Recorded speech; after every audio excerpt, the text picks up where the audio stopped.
গান পাগল কিছু মানুষ যখন নভেম্বরের এক সন্ধ্যায় একজোট হয়, তখন জমে ওঠে আড্ডা, গান আর গল্প। আর সেই গল্পে গল্পেই কথা ওঠে সেই অসাধারণ সুরকার, গীতিকার ও গায়কের, যার কিনা এই 2024-এই জন্ম শতবার্ষিকী। এই নভেম্বরেরই 19 তারিখে তার জন্ম। তিনি আর কেউ নয়, তিনি এক এবং অদ্বিতীয় সলিল চৌধুরী।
সলিল চৌধুরী এমনই এক সুরকার, যার সমান কদর ছিল বাংলায় এবং বোম্বাইতে।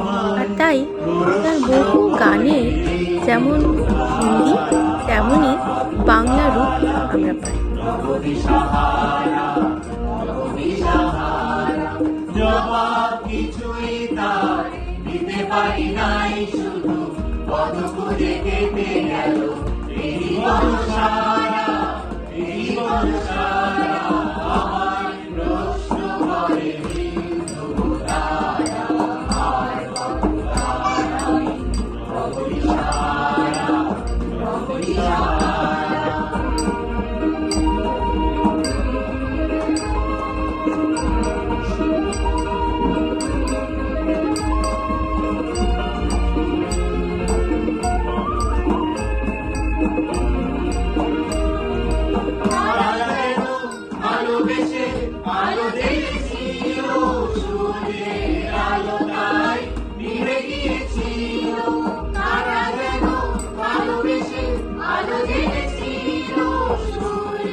আমি শুধু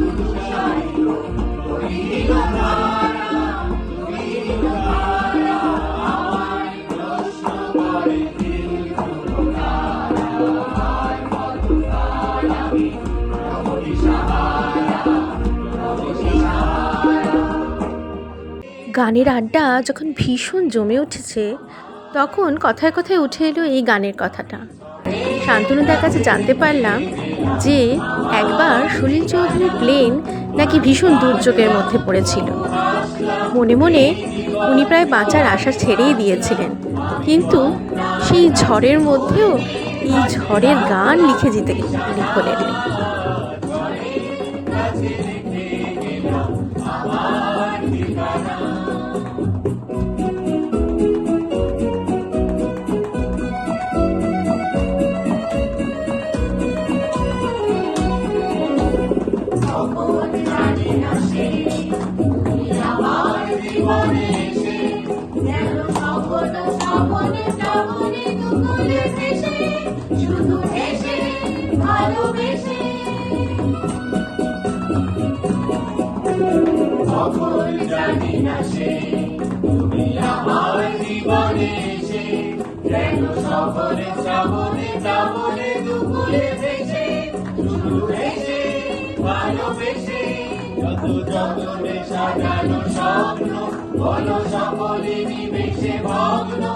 আমি দুর্বার স্রোতে ভাসলাম তোরি অজানা নিশানায়, ঝড়ের কাছে রেখে গেলাম আমার ঠিকানা।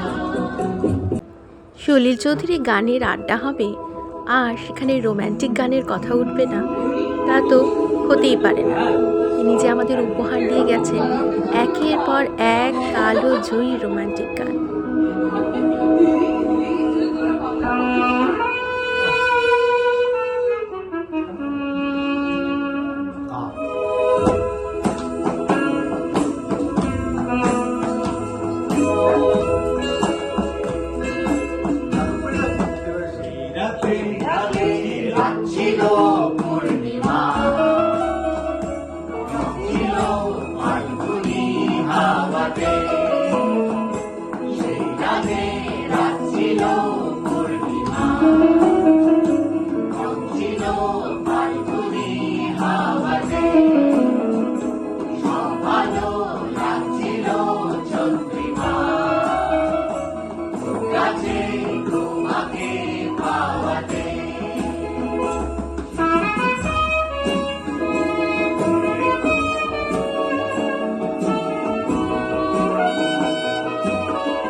আমাদের গানের আড্ডার ক্যারাভ্যান তখন পৌঁছে গেছে অলমোস্ট শেষে, আর সেই সময় শেষ পাতে মিষ্টি মুখের মতো মিষ্টি এই গান শোনালো অর্চিতা।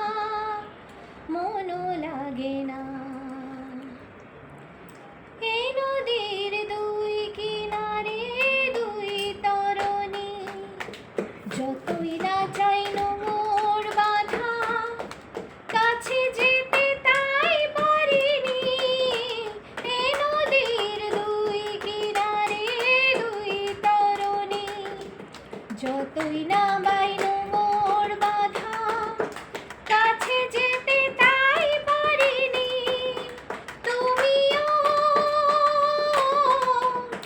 তুমিও পার থেকে হায় সরণী না,